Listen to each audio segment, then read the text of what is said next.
All right, so Chief, can you hear us? Or Tim, can you hear us? I can hear you. Okay. What do you want to be introduced as? Tim. Your Majesty. Go. All right. Welcome to Chicago's Bravest Stories. We're back at it again, and today we have a very special guest with us, Tim Walsh, retired Special Operations District Chief. Is that correct, sir? That's correct. Okay. Well, it's an honor having you here. Thank you so much for being here. We got a lot to cover, so we're just going to jump in it.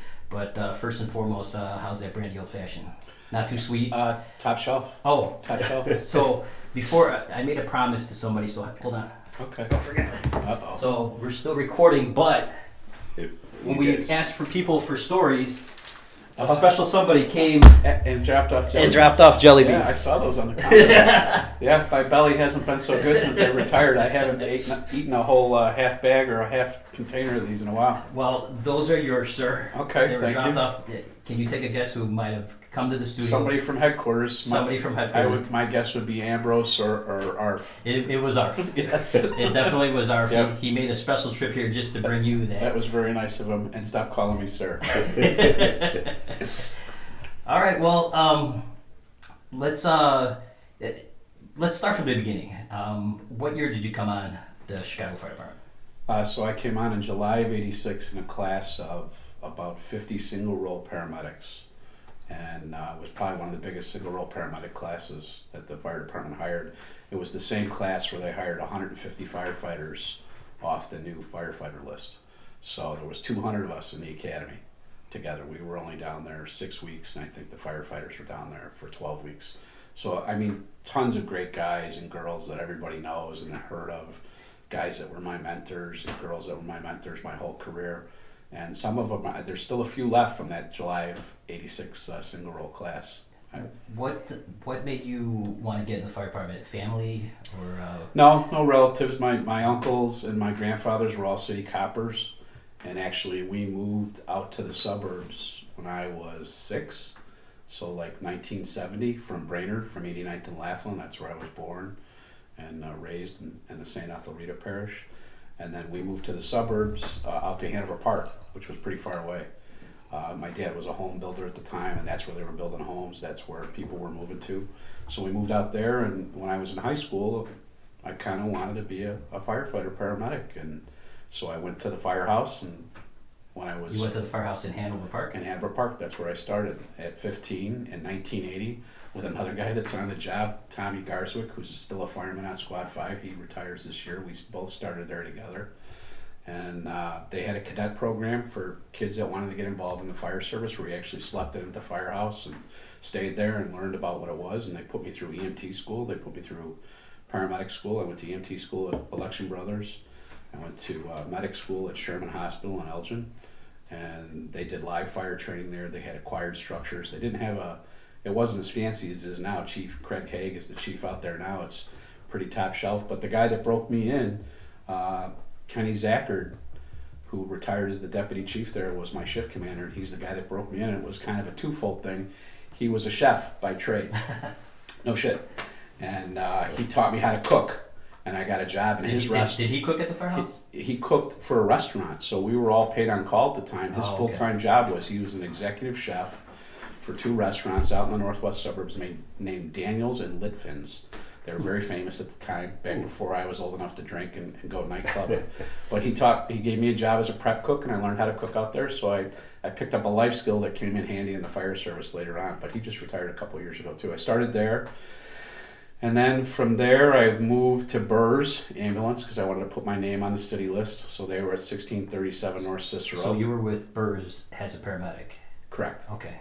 Correct. And paramedicine then is still pretty new, relatively new. Yeah, so that was probably like, I left Hanover Park, like I got out of paramedic school. I'm trying to think now. I started there in 1980. So I probably left there in 82, right after high school, or 83. I might have fudged about my age to get into EMT school. In fact, I remember the lady asking me, "Are you old enough to be here? You know, you have to be 18 to be an EMT." I was like, "Yeah, I'm 18." I think I was 17. Right, it's I like was those World War II stories you hear about. Right. Those guys. Yeah. Right. So then I went to medic school right after high school, and then I left there shortly afterwards. They were going full time at the time, and everybody that was getting hired was young, between 18 and 25. And I wanted to be busier, so I put my name on the city list. I stayed at Burrs for maybe a year, not even, maybe 9 months. How was that experience? Like It was predominantly hospital transfers, the but typical private ambulance typical stuff? private ambulance stuff. But the thing that was cool about that, and I tell young paramedics this all the time, is at the time that company had all the VA contracts. So Hines, Westside, and Lakeside. Lakeside isn't even in business anymore. So I got to meet all these really cool World War II and Korean War vets that were going in for dialysis, and they just wanted to talk about their stories and their history. It was living history. So I still do that. yeah, instead of not talking about anything and sitting behind them in the jump seat, I would sit next to them on the bench seat and say, "Tell me where you served. That's funny. That's exactly what I still do. Tell me where you've been. Tell me what you did. Tell me about your family. Tell me what impacted your life." And at 19, Yeah. I mean, I didn't serve in the military. I had friends that served in the military, and my oldest son served in the military, and my grandfathers and my uncles. But Oh, it some was of the great greatest stuff. stories I've heard. And they weren't stories. It was all true, factual information, and they tell you, and your mouth hangs open while they're telling you, and you're like, man, Yeah. I can't even imagine. Yeah, I was 18 when I was doing that, and I was 19 at the time. You know, so that was some good stuff. And then I left there. I went to, I worked for Kurt's Ambulance at the East Joliet Fire Station, still there, Briggs and I-80. And I was a contract paramedic at that firehouse. I worked in Frankfurt as well. That was part of the contract. But I worked with the owner's son, Tommy Vanna, who's still out there now.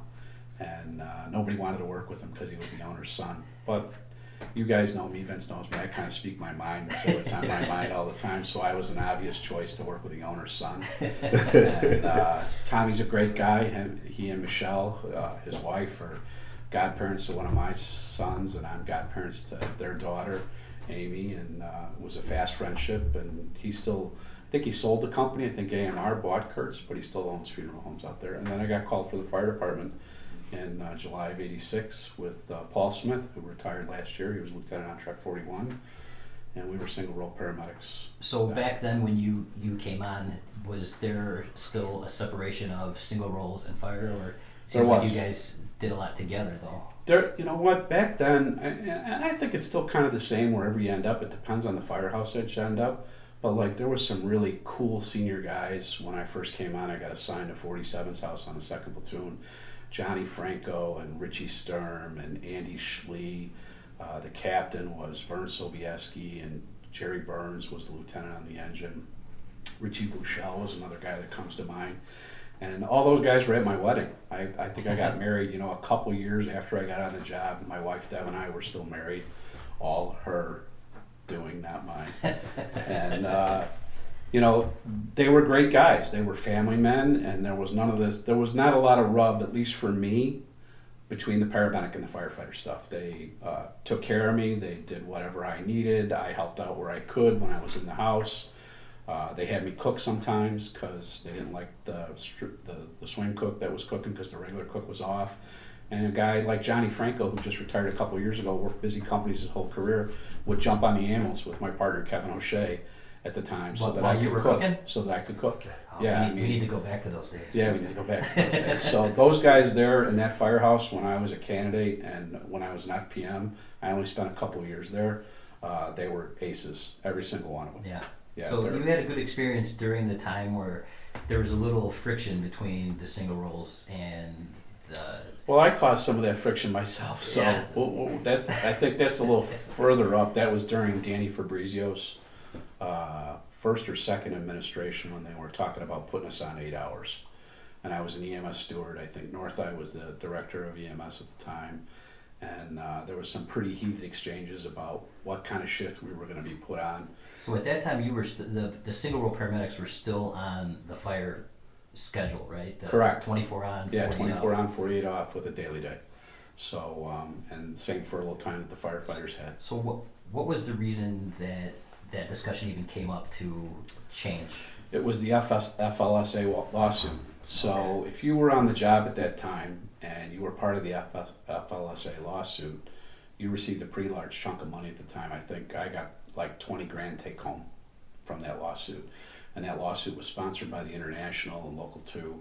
And then the city was like, well, we can't have these guys working these hours. We can't pay this kind of money going forward. So there was negotiations as to what kind of hours we were going to go on to reduce that type of payment. At the time, Local 2, I think Pete O'Sullivan, when they paid out, Pete O'Sullivan was the director of EMS, and Pete kind of put his arm on people, and I kind of helped him do it to donate some of that money to charity, Widows and Orphans Fund. Yeah. Not everybody did it, but I would say there was probably 80 to 90% of the paramedics that were getting free money. And it really wasn't free money. I mean, according to labor laws, it was money that they deserved. But there was some kickback, just like any firehouse when somebody wins money, there was people kicking back.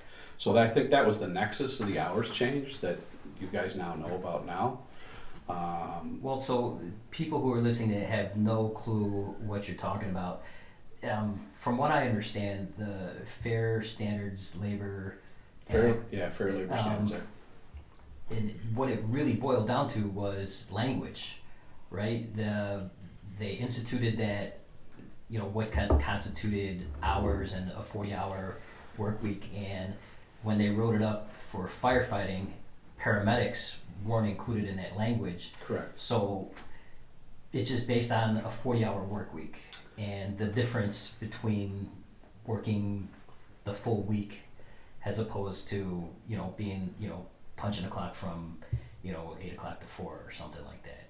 So just not including paramedics, the government wound up having to give back all this money that people had already worked against that 40 hours. Correct. So they changed that so that they didn't have to pay that money now. And that's so now for people who don't know, the single role paramedics work 24 on and then they're off for 3 days. And we've talked about that with other guests, that the continuity between the single roles and the firemen are now different because you're with a different shift every day. Yeah, you only see the other shift twice a month, correct? Yeah. Yeah, so it changed things. It changed things substantially, but on the other hand, and Jimmy O'Connell might have talked about this when he was here, that extra day off was huge for me at the time. I was always on busy companies. I always had good partners. We'll talk about them in a minute. But that extra day off in your own bed was huge. Yeah, I had enough time when we switched over that I think I got almost the full amount of furlough time. I think for 1 year I only got 6 days off, and then it was the following year that I picked up the 3 extra days. The furlough time is different, obviously, but at the time that I was doing it, I really enjoyed the extra third day off, and we weren't working the overtime that you guys are working now. We weren't getting forced back. Well, how many ambulances were there when you were There weren't a lot, 49. Yeah. So yeah, I was assigned to ambulance 24 that was out of 47's house, and that's 55's quarters now. But we covered from 63rd Street on the north to the lake on the east because there was no ambulance 50, and then to Halstead Street on the west, and then we went as far south as probably about 75th Street. We kind of broke over there with ambulance 14. What was a typical what's a typical run volume for you? 20 run day was 10 run day was an average day. Less than 20 runs was a good day. So 24 still really hasn't changed. No, that's a tough neighborhood. I mean, you have lower socioeconomic people that are living in the area, and then in the middle of the night, they're a little bit buffered now by ambulance 50. But you would go over to South Shore where the older generation people lived, and they had real illness. They had CHF. They had heart issues. They had high blood pressure. So, and then that would be intermixed with gunshots going west to Inglewood and going north on the south end of the USC campus there. So it was a great mix of a lot of great runs, and we used to run predominantly to St. Bernard's and USC, a little bit of Inglewood. Inglewood Hospital's closed now. And then Jackson Park, and I'm trying to think, Doctors Hospital was still open, Hyde Park Hospital, I believe it was called, on Stony Island there. So how long did you spend as a single role paramedic? Almost 12 years. Wow. Yeah. So that was. They're crossing over quick now. They are. So I think they started crossing guys over in the contract. I forget which firefighter exam it was. My mind fails me on the date. But long story short, they started crossing over guys, I think, at 2.5% in the contract. Then Local 2 was able to bounce it up to 5%.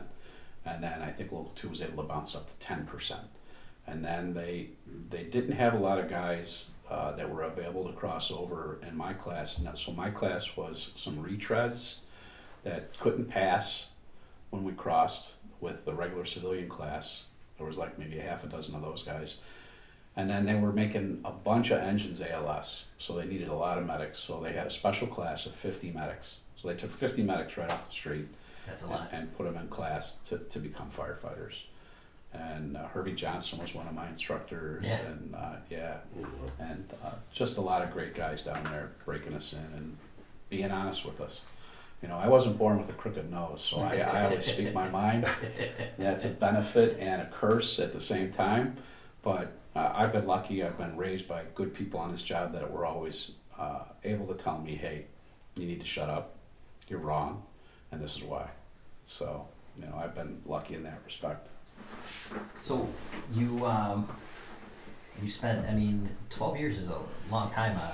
Were you at 24 the whole time? No, so I got promoted back. We were the last class that took the paramedic officer test. There was actually so PICs will talk about this now and they won't believe me. So there was actually a physical promotional exam where you actually studied for it, and you took a written exam, and you took an oral test where they asked you questions about being a paramedic on the street.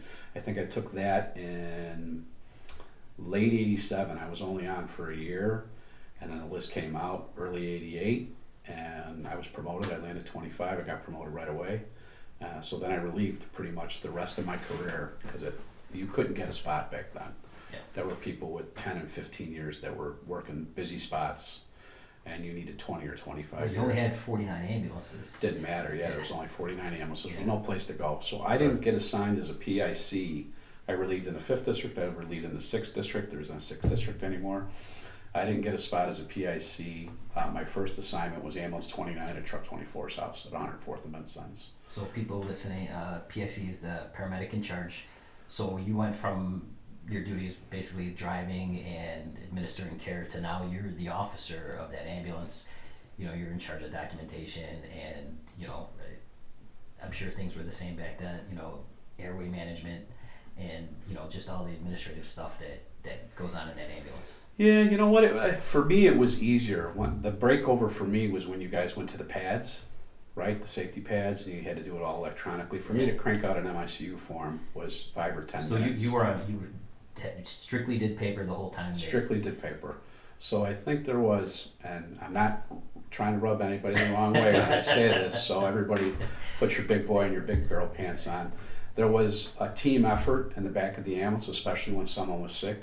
I didn't care about the paperwork. I cared about patient care, and my partner in ambulance 29, Jose Gonzalez, just retired last year, another top shelf guy, probably the nicest guy I ever worked with ever.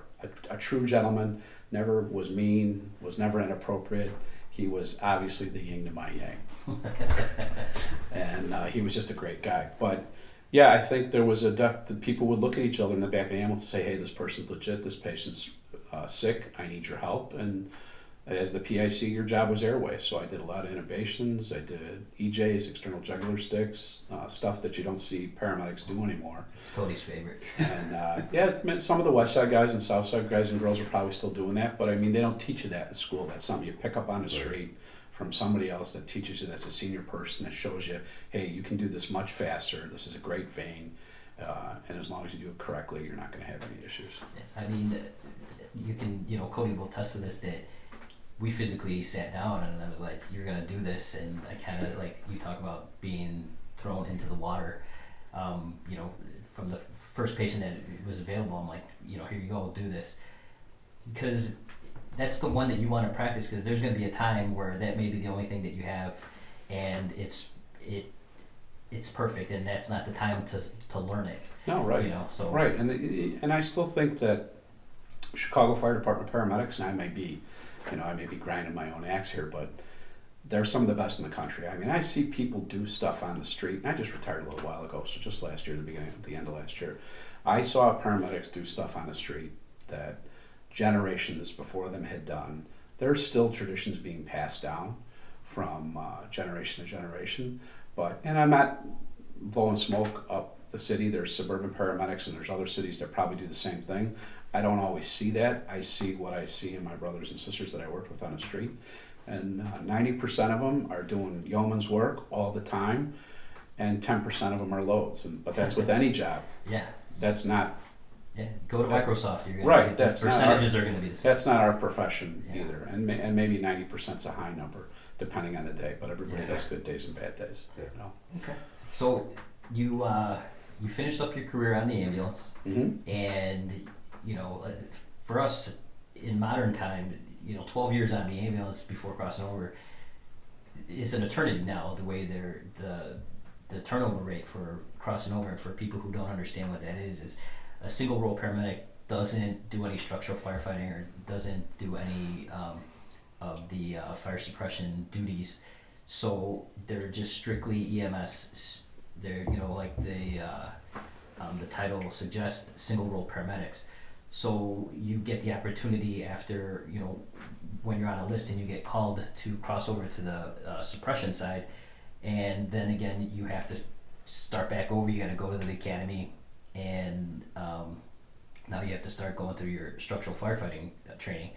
Did you have any of that prior to going to the Quinn? I did. So there's a bunch of guys that I worked with. I'll just try to rattle off some names now so I don't forget anybody. Pat Kehoe and I came on the job together. Larry Knight and I came on the job together. Pat's still in the 6th Battalion. Larry Knight just retired last year from the 6th Battalion.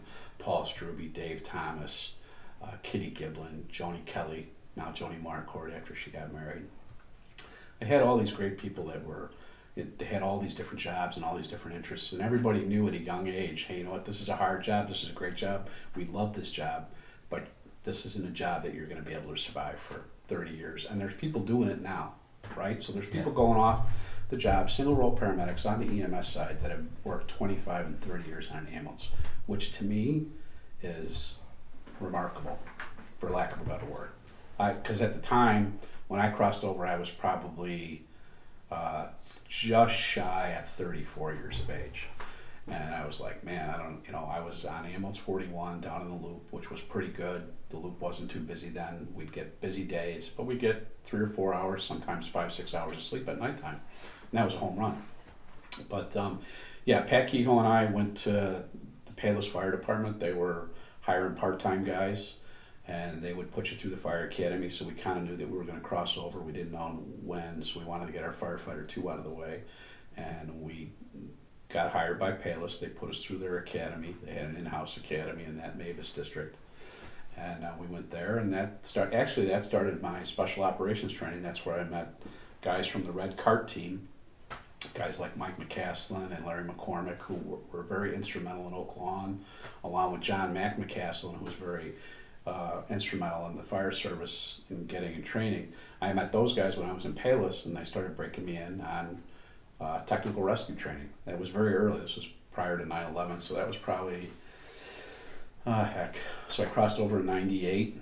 That was probably 94 that I started in Palos. And I worked there for a long time. Guys like Forrest Reeder were there. He's the chief of Tinley Park now. Stan Spitek, he's since retired from there. Steve Carr was the chief. Robbie Nez, who was a boss in Evergreen Park at the same time. Another great department with really good role models of guys that were like, hey, Walsh, zip the pie hole, go outside and do what you're supposed to do. Evergreen Park? No, I never worked at Evergreen. I stayed at Palos the whole time. Oh, you're talking about Palos, okay. Yeah, Corey Hojak was a mentor of mine as well, so Corey and I were firemen together at Squad 5. And I love Corey, and if you're listening, I had enough of you at the regular house not to work with you in Evergreen. Right? He knows that, so he would laugh about that statement as well. I love you too. Well, let me back you up here, because I read a story. Associated Press did a piece on you in '95. Oh, during the heat wave. Yeah. Man, you guys do your research. Oh, we don't mess around. This is Chicago's Bravest Stories. We're known for thorough research. Thorough. Almost as much as the drinking. I like the drinking aspect. I would have hired a driver had I known you were going to have brandy old fashions here. Oh, we got you the cherries, the orange. We I did know it it's for you. top shelf. Well, the story. I mean, how did they find you for this interview?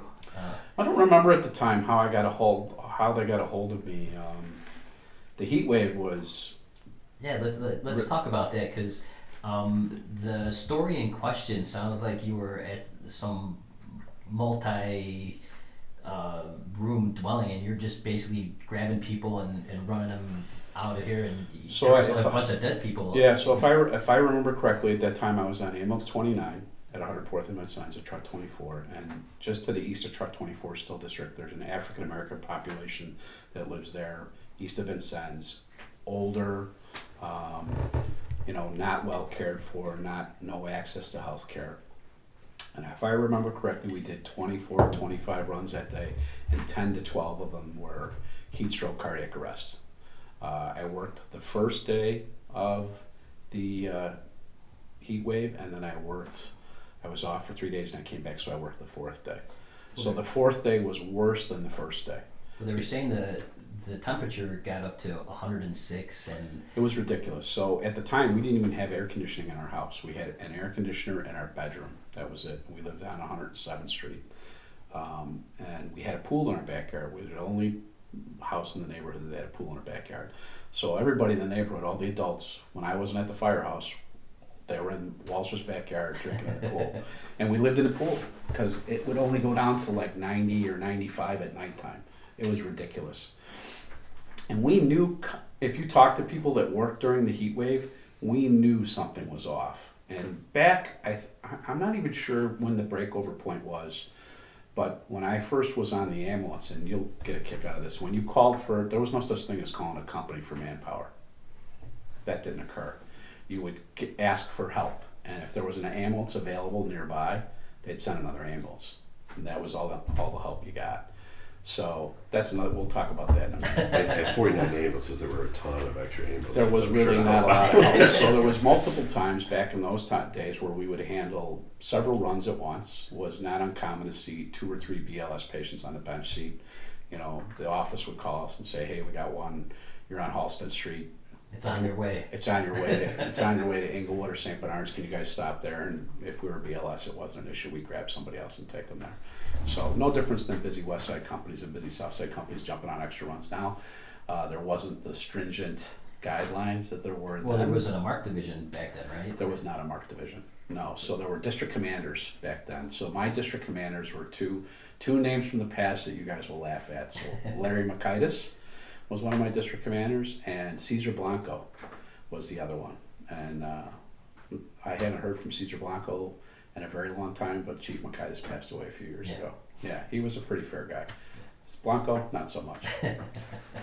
But yeah, so the heat wave was ridiculous, and we kind of knew by day 3, I worked the 4th day, that something was up and people were dying at a record rate. And I think, if my memory serves me correct, over 900 people in a 7-day period. And that's the first time that I ever saw LeGroux food trucks, LeGroux refrigerated food trucks outside of the Right. Well, morgue. the corner had they commandeered refrigerated Reappropriated. semi-trucks. Yeah. Yeah, and those were the Just to same store food that. trucks that they stored food at Taste of Chicago. So that kind of flavored my affinity for going to Taste of Chicago ever again, and that's no lie. Except Yeah. LeGroux, if LeGroux's listening, I apologize, guys. I was young and I was impressionable at the time. I've gotten over it since then. But I mean, it's pretty much like what you're seeing in New York now with the COVID response. I mean, they're using refrigerated food trucks to store human bodies, and then the funeral homes can't keep up with the people that are passing away. It was a travesty, and I think for the fire department and for OEMC, who's kind of in charge of that now, they're very in tune to weather and how it affects people, just like the blizzard and all those people trapped out on Lakeshore Drive, which was another night I was working.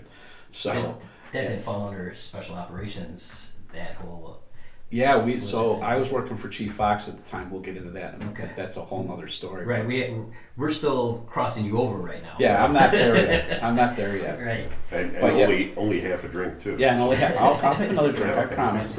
You guys got me running my pie hole as usual. That's, you know what, and just so everyone knows, like, that's why Vince is doing these like drawn out explanations, is because Tim wants to get a couple drinks in here and there, so we gotta like kind of space it out. And then I'm gonna be sorry for what I say after I have a couple more drinks. Yeah, it's not an option. We have the city's best editor Oh. on it, so we'll clean it up. Yeah. We'll clean it up.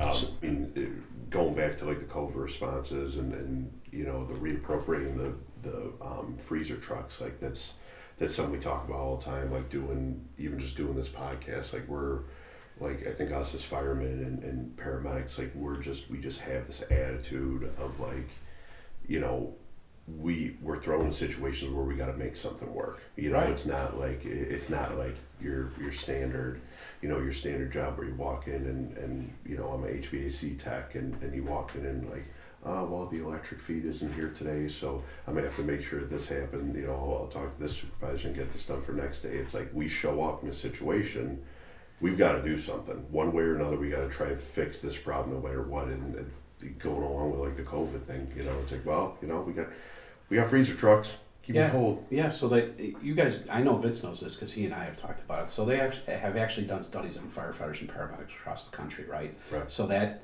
part of your brain that you're talking about, RPDM, rapid prime decision making, Mm-hmm.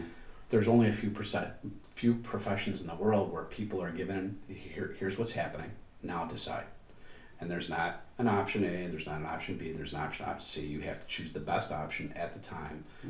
No different than you pulling up on a gunshot wound or Vince pulling up on a gunshot wound when the offender's still there on the west side.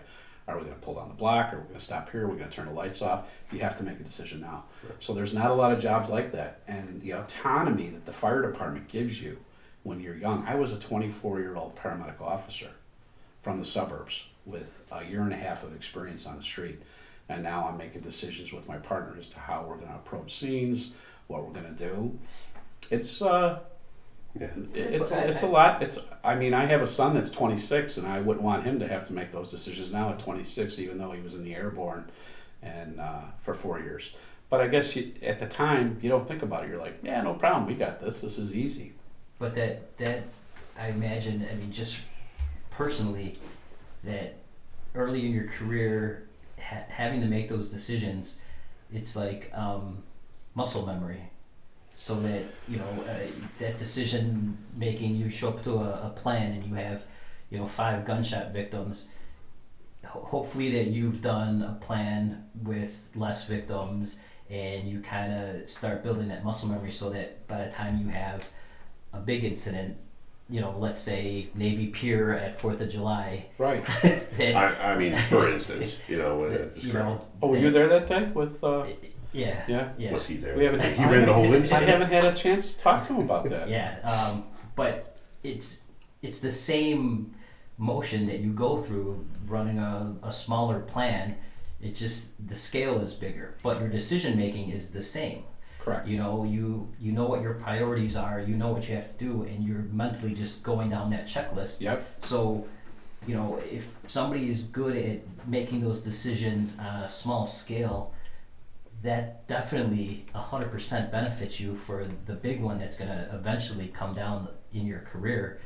So, you know, don't take those small ones. Use those small ones as your proving ground. Yeah, it's a learning tool. Absolutely. It's a total learning tool. Everything you do on this job, no matter what division you're in, where you serve, what your rank is a learning tool to benefit the people that you work with. Not only the people that you serve, but your partner if you're just a single role, or your company if you're a company officer, your battalion if you're a battalion chief. Everything builds to the next level. And I had 2 great mentors when I was on the ambulance. Johnny Fear, who's still alive and a great guy. John used to say whatever was on his mind, but John was a human resource guy. I never met a boss that cared about his people so much in his whole life. He would come to me every day, and my partner was not so, was Calvin O'Shea, Jimmy's younger brother, and he would say, how are you guys? What do you need? How you feeling? Everything good? You don't hear bosses talk like that anymore. And I took that from John as a young paramedic, and I used that later in my career. And then another guy who you know, Vince, and you probably know too, is Kevin Kirkley, who just retired a couple years ago. Yes. Kevin Kirkley was a paramedic officer when I was a young FPM, and I can remember working on Christmas Day, probably 1986, 6 months after I got on the job. Kevin Kirkley and I at Ambulance 24, and the first run of the day was a head-on collision on 63rd Street underneath the L tracks with 3 fatals and a mother and a child. And I looked over at Kevin. It was not even 7 o'clock in the morning. We made relief. We cleaned our ambulance. We jumped on the ambulance. That was the first run of the day. I looked over at Kevin. I was in the car taking care of patients, and he was calling for more resources. It was like, Merry flipping Christmas, man. I hated working Christmas. I still hate working Christmas. Yeah. I don't mind working any other day in the firehouse, but Christmas was the day, and it was probably because of that day and other days that I worked, that was a day that I just, Kevin and I still talk about it now. We talked about it on the day he retired. Yeah. He remembers it like it was yesterday. I remember it was like it was yesterday. It was 25 or 26 runs, and they were all miserable. Gunshots and traumatic arrests and people dying and people that were sick later in the nighttime. Yeah. And that stuff never leaves you. Well, a lot of the guests that we've had on before, they will recall back to these runs, and I mean, Kevin Casey was talking about runs that he can remember like it was yesterday. But you ask the same guy, you know, a run from last day. I can't remember, you know, what about this? I don't know, but there's certain things that stick with you, and you know, I certainly have those runs too. You know, like you're saying, you can tell a lot about a person by how they act during those scenes, like what you're describing. You know, and I've worked with you know, Chief Kirkley a lot, you know, prior to his retiring, and the worse the scene got, the cooler he was. Yeah, he was a top shelf man. Yeah. Never saw him like lose his cool. Never got and a wicked out. Smart sense of humor. Oh, right. I used to laugh with him all day long when I was his partner. I think Pat Kehoe was his partner before I was, and then Greg Fricks, who I think Greg is still on the job. But just a really top shelf guy that laid the groundwork for me and reined me in when I was misbehaving and said, hey, that's enough of that. We're not going to do that. Don't do that. This is what we're going to do. And you got to be able to have an adult in the room, and I wasn't always the adult in the room, that's for sure, to be able to rein somebody in. Nancy Gill is another name that comes to mind. I don't know, Vince, if you know Nancy Gill. No. Nancy Gill was a trailblazer, man. She worked a busy company her whole career. I think she retired off Ambulance 50 at 126's house. And if you've ever worked there, one of the most dreaded ambulances out there. Man, the 3-story walk-ups, tough neighborhoods, courtyard buildings. Everybody's sick. Yeah. There's no, and then tons of trauma there. Lots of gunshots. It's violent over in that part of the area of the city.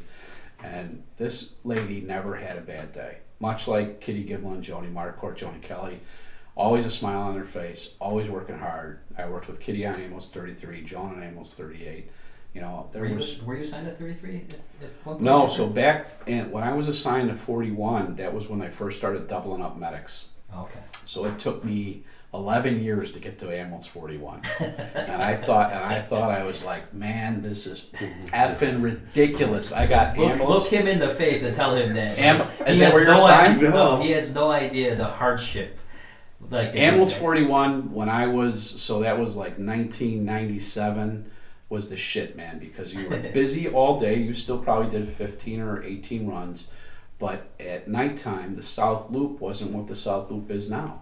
Right, so it would shut down. So you'd get 4 or 5, maybe even 6, maybe even a whole night's sleep there, and that was lights out. To be able to go home rested the next day. I had young kids, you know, two-man stretchers back in your day. Oh yeah. Like they didn't have the electric one. There was no such thing. No, we had the Furno backbreakers. Yep. Life Pack 10s. You know, that weighed 80 pounds. Right. And did you always have to take that big tackle box everywhere you went? No. Okay. Come on, let's be realistic. I mean, in theory. In theory? No, not even in theory. I stole what I needed out of the tackle box and put it in the QRB so that we were efficient. Okay. Back then, guys used to have trays too. I don't. We did you have a tray on the west side? Yeah. So every platoon had a tray of stuff that they thought was integral to working their day on the ambulance. 14 gauges, 10 gauges, 12 gauges. Certain everybody had it set up. Everybody had their own tray. Yeah. And everybody took the tray out in the morning, and there was a complement of required gear on their rig, but everybody worked off their own tray pretty much all the Yeah. time. I forgot where I was going. I'm just going off on a tangent now. That's all right. We're gonna steer you right back on track. Yeah. So how long was you? So you crossed over. You have to go back to the academy. You have to go Yeah. back through another academy. How long was that academy? I think it was 3 months. 3 months. So Yeah. the same, right? Gary Flavin, Johnny Jackson, Larry Knight crossed over in the class before me. I just missed that class, even though there was some load civilians that dropped out. Yeah. Didn't know how good they had it. They didn't ask anybody else. And I'm trying to think who else was in my class. Pat Kehoe, Kevin Helmold, just great guys. And we Did you went say through. Dave Thomas was in that Dave one? Thomas, I believe, was in that class. No, Dave might have been in the class before me. Hmm. I think he was, because all our seniority numbers at the time, and so you'll get a kick out of this, at the time your seniority number was based upon when you applied for the job as a single role paramedic. So when you graduated paramedic school, the list was always open. You go down to City Hall to the personnel department, which is, I think, still on the 10th floor. Is that right? City Hall? No. 7th floor? 7 or 10? I had to go up to the first floor to fill out that card. So no, there was none of that. You go right up to personnel with your paramedic license, and you fill out the application, and you put it in, and they number it right there. They timestamp it and number it. Oh, we did that at a different building. Okay, and then when you got hired, that was your number. Really? Your number was when you graduated paramedic school. That's how they generated your number, and that's the number you kept even when you crossed over, because they filled you in by. We went in after, so the guys that came out in July of '86 had better seniority numbers than us than firemen, and then we got the back end as paramedics. We crossed over. What was your seniority number? Ooh, man, good question. So 557 557. as a paramedic, right? I think that was my seniority. What's yours now? 1918. Yeah, 557. What about you, Cody? 2390. Yeah, 2390. 557 was my medic seniority number, and I think my fireman number was 4100. Yeah. Yeah. So, yeah. Ironically, 1918 was the year Vince was born too. Really? Can I have another one of these? If Yeah. anybody's making cocktails? Yeah, Oh, yeah. all right.